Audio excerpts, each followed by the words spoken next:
All right, we are back. This is Techmath1. We're looking at the precision accuracy worksheet. This is part two. So this first one, they said put it from most precise to least precise. And that's pretty easy to do because all you have to do for precision is look at how many decimal places there are. And so that would be, let's see, what's this one has the most, 4 places, tens, hundreds, thousands, 10,000s. So that would be 0.0042. And then the next one would be 12.030, right, hundredths place. And then now, there's also or that's thousands place, tens, hundreds, thousands place, sorry, thousands place. There's 2 of them with thousands place. This one and this one, and I think in the book, basically, they said the more precise is the larger one because you look at the overall error, and so that it goes larger to smaller.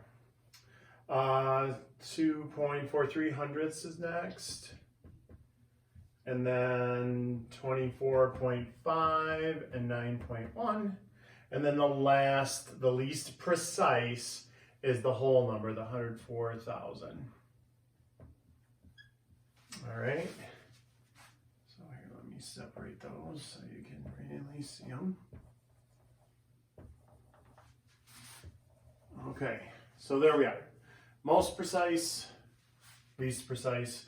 The reason this one, the bigger number counts as more precise than the smaller number when it's a tie for like the place, tens place. Tens place, hundredths place stands alone. The thousands place is the bigger number, so that one went for as more precise. And then that one is 10,000ths place.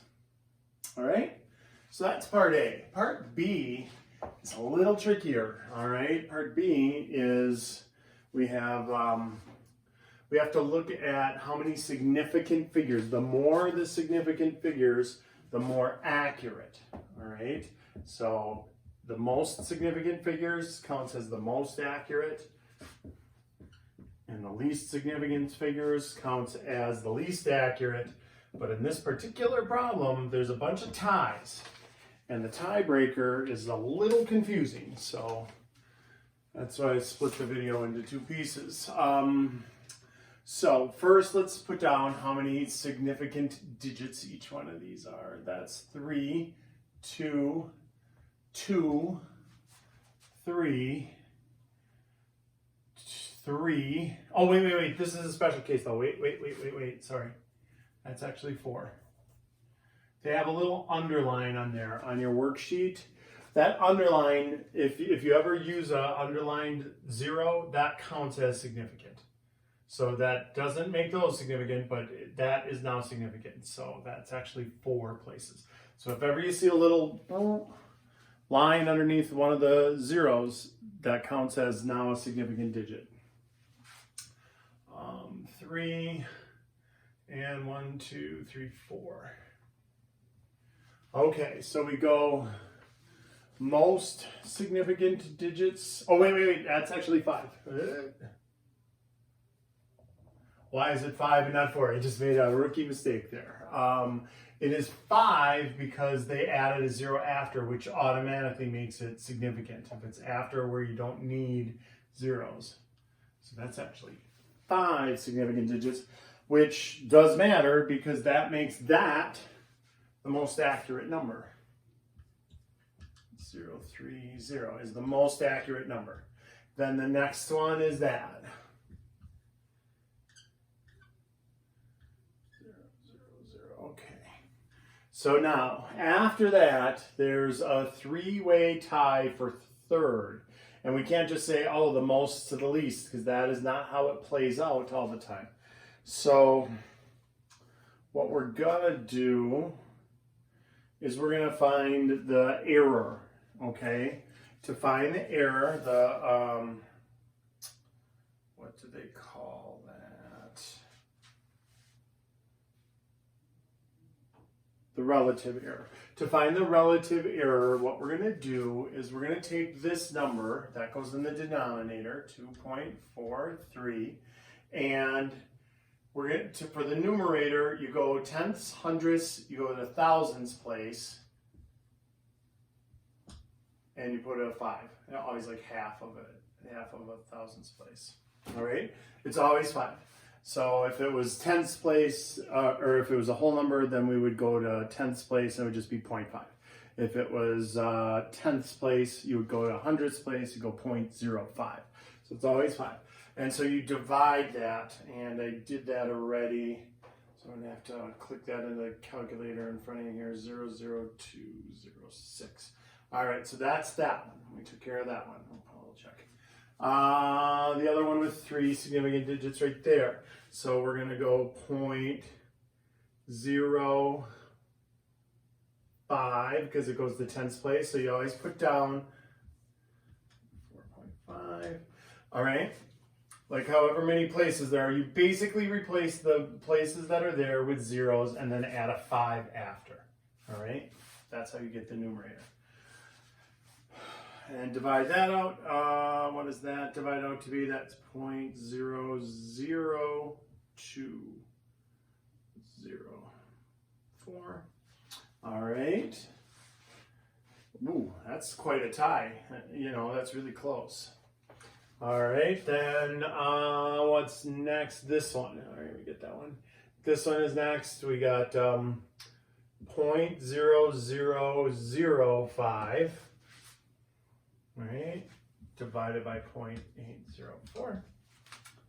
And what is that equal to? That's 0.0006. 3 zeros and a 6.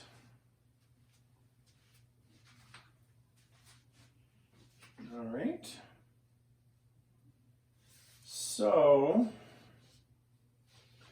which one has the smallest relative error? These are all relative errors. So which one of those is the smallest relative error? That would be this one, 0.0006. So 0.804 is the next most accurate. Then between these two, look at how close they are. Same. This one's a little small. So then 24.5. And then that one's last, 2.43. All right, and now we're still looking for accuracy. So let's see. We already got rid of the one with 5 significant digits, 4 significant digits, all of the 3 significant digit ones. So that leaves the 2 significant digit ones left. And again, we've got to do this again. So we do 0.05 divided by 9.1. And that'll give us the error of, what is the significant error there? I did that one, 0.00549. All right, and then the other one we're comparing it to is, ooh, look at that. There's going to be 4 zeros and a 5. So 0.1, 2, 3, 4 zeros and a 5. So tenths, hundredths, thousandths, 10,000ths, 100,000ths. 500,000ths divided by 0.0042. So you divide that out. That is 0.0119. So as far as accuracy goes, this one has a smaller relative error than that one because both of them have 2 significant digits. So 9.1 is next. And the least accurate out of all of these is 0.0042. All right. So that's kind of funny because the most precise one was actually the least accurate one, because accuracy is based on significant digits, and then if it's a tie for significant digits, relative error is what we calculated there. All right. Fortunately, the last section is a little easier than all of this. So those are pretty tough problems. Well, and it was tough problems because they had multiple repeats on the significant digits. If they didn't have any repeats, that would have been pretty much as easy as doing the precision. But because it had all of those repeated ones where we had to find the significant error, that made it a little tougher. So when you are multiplying, dividing, you use significant digits. You always express your answer in the one with the lowest significant digits. If you're adding or subtracting, then you use the lowest precision. Now the reason that we do this is because you don't want to give a false sense of either precision or accuracy, okay? And so that's why you always go with the lowest of those. So 3.20 squared and times 3.14159. So let's see, there's 3 significant digits on this one. And there's 1, 2, 3, 4, 5, 6 significant digits on that one. When you're multiplying or dividing, and this counts as multiplying, right? Because this really means 3.20 times 3.20 times 3.14159. So on the line it says, what do we use? Precision or accuracy there, significant digits. And we would use significant digits, and we would say that's 3. We would use the 3, the lower of the two. I have 3 or 6, so I use 3. So when I multiply that out, I get a longer number. Let me show you what I get when I multiply that. 3.2 squared times 0.14159. I get this. 32.169 8816. Okay, but I only get 3 significant digits. So I end up rounding it to tenths. So 32.2 is what I have to answer that by, because I have to use the smallest number of significant digits. All right?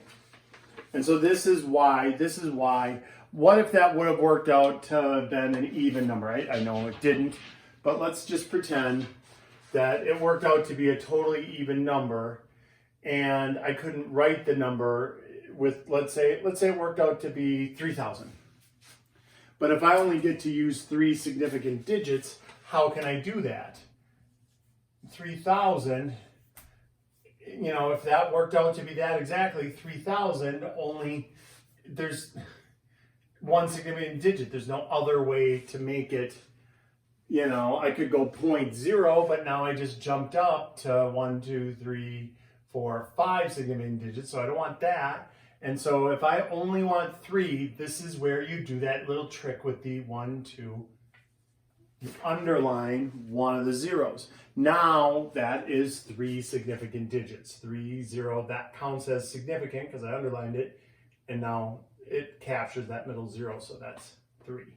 All right, so that is the scenario where you would use like a little underline on a 0, and that they happen to give us that one on the above problem with the 104,000. They underlined the 0 in the hundreds place. All right. Okay. Let's keep going here. What if I'm just adding? If I'm just adding numbers, then I use precision. So 0.93 plus 0.019 plus 0.008. And so if I add those, that's precision. And this is thousandths, this is thousandths, and this is hundredths. So I would go just to hundredths. So precision to hundredths. So I tick that into my calculator. 7.9. 7.93 plus 0.019 plus 0.008, 7.9, 7.957.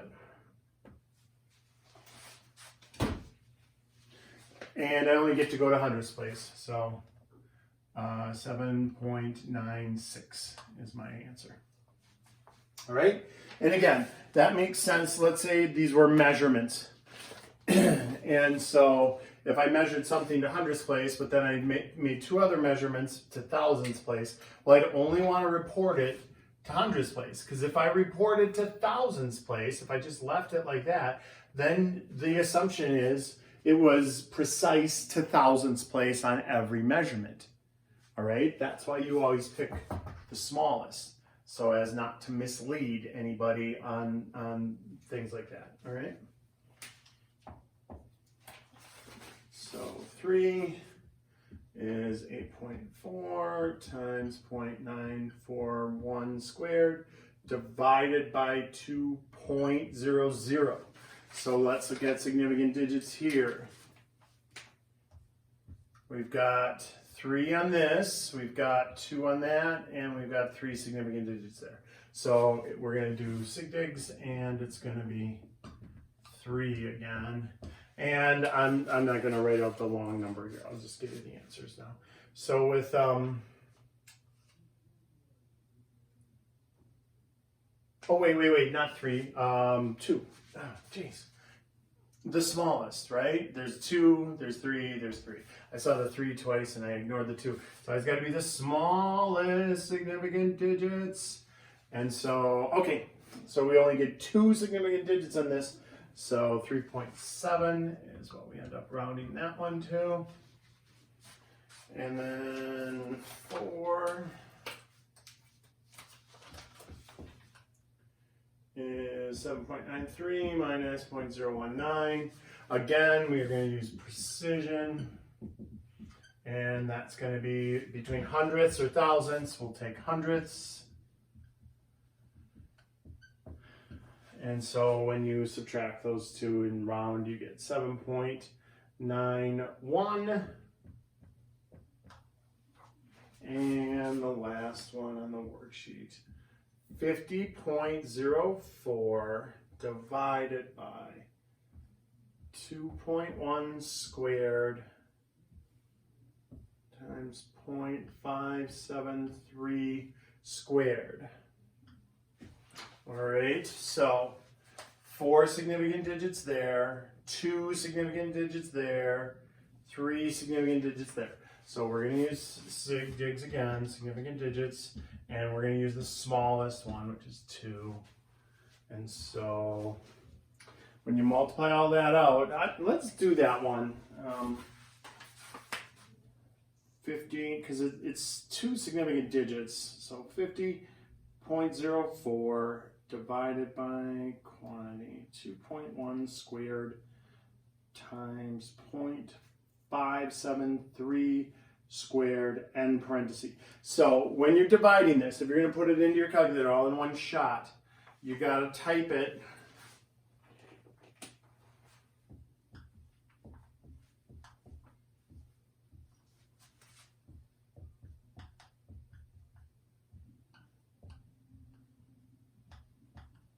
All right, with the parentheses on the bottom. Otherwise, it will do the division first and then multiply by the leftover, and you don't want that. So it ends up being this, 34.559666051. Quite a long number, you know, that would be 1, 2, 3, 4, 5, 6, 7, 8, 9, 10.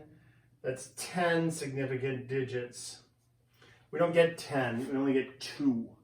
So because we only get 2 significant digits, we actually have to round this to a whole number. So it ends up being 35. We can't do 35.6 because that makes it 3 significant digits. So we've got to leave it just 35. All right. And so we're using accuracy there. Maintaining accuracy or precision.